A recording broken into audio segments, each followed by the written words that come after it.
um how do you find like what animals or spirits that you want to connect with next? Do they just come to you? I'm assuming, right? Yeah, it's interesting. Everybody's always like, talk to this one next. I'm like, it's not, it doesn't work that way. It is. It really is.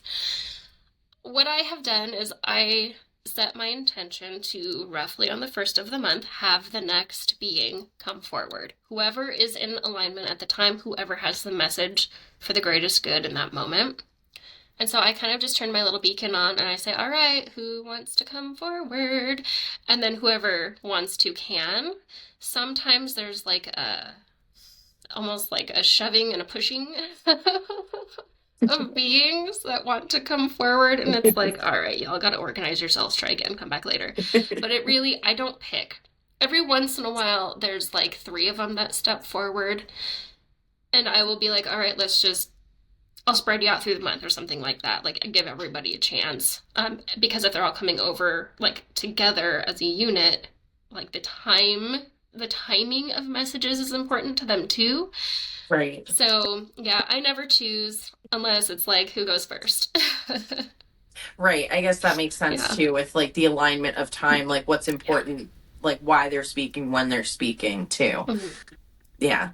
Um yeah, because I found that like are there any animals maybe that you hope would come through or that like you're hoping to maybe work with in the future since like they come to you, but maybe saying out into the universe what you'd like to work with in hopes.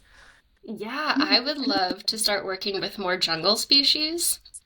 Very And cool. I keep feeling them, but they're like, no, not quite yet, not yet. I'm like, okay, but I see like a koala over there and an orangutan. Like, let's talk to you all. And then they disappear. So, I kind of just go with it. Yeah, maybe that's like their way of saying it's on the path, but not Mhm. just yet. You see them off in the distance, right? Yeah, yeah, it's kind of like the dinosaurs, which has been an interesting topic. But yeah, they came in about a year or so ago, and then they disappeared on me, and then they came forward and they're like, right now. Right now. I was like, okay, cool. Yeah, So, the dinosaur post that you posted was very interesting. I know that I was listening to it and then I read a little bit about it and I know it's more controversial than you thought because some people don't believe in dinosaurs or don't think or think that dinosaurs are dragons as well.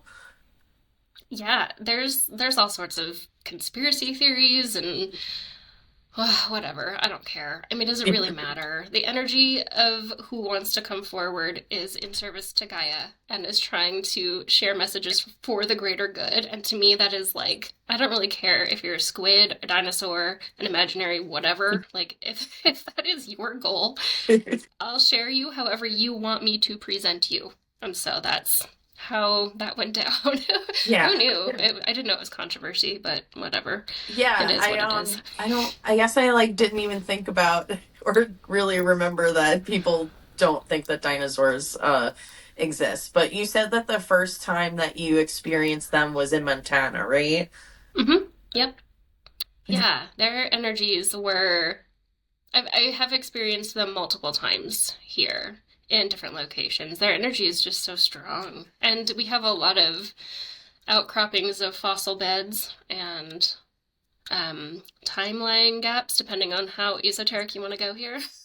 Right, yeah. Timeline bleeds. Yeah, they're just here, and I can feel them pretty regularly. So Do you think with something that I know you said you felt like dragons were more ancient feeling than dinosaurs, but do you think that like because you went to a place where they were kind of more on top of the earth like that you were maybe able to easily more channel them or do you think that maybe isn't necessarily a boundary? I don't know. That's a good question. I can't say I've ever been to a location where dragon energy is like a part of their communities.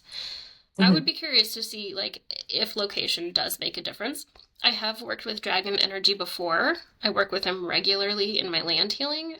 And so, yeah, I mean, to compare would be interesting. All I know is that there's a definite energetic, going back to those signatures, like there's a definite energetic signature difference between the two. Yeah. Yeah, I feel like that That makes sense. I feel like because dinosaurs to me seem like reptile and bird, but like I mean, I guess you could say something similar for dragons, but like it does kind of seem different to me too, energetically. Like I'm not like by any means a energetic expert, but in my gut, that's what it's telling me is that there's a difference. But when I was listening to your story and your background, and you said that you saw them while you were visiting there, that's what piqued my curiosity because I feel like a lot of the bones are hidden underneath, and it'd be interesting to think, you know, that like connecting again back to the land maybe brings it forth a little bit more. So Yeah, that is interesting to think about. I just know that a lot of people reached out to me and they were like, I see them too. I was like, cool. I'm not alone. but and like even if like you think they had such a great message though too is Hmm. their message was really beautiful and connecting and trying to get us to all reconnect with the earth too. So Yeah. And going back to the whole big picture message, does it matter really who it comes from? If right. that's the message being delivered, and I think that it just comes down to that. Like, what is the actual message that wants to come through? Right, because like if you listen to the end words and like what is actually being said in channel, it's like you can't really disagree with that. Like you can't disagree with their Yeah. sentiment of what they said, and just we have to get back to connecting ourselves to the earth and to Mother Nature, and I really hope that there's a shift that stays there. Yeah, me too. It would be nice, right? That everybody can see how we see nature and the earth and how we're so connected to it. Yeah, I think more and more people are getting there. I really do. Yeah, I do too.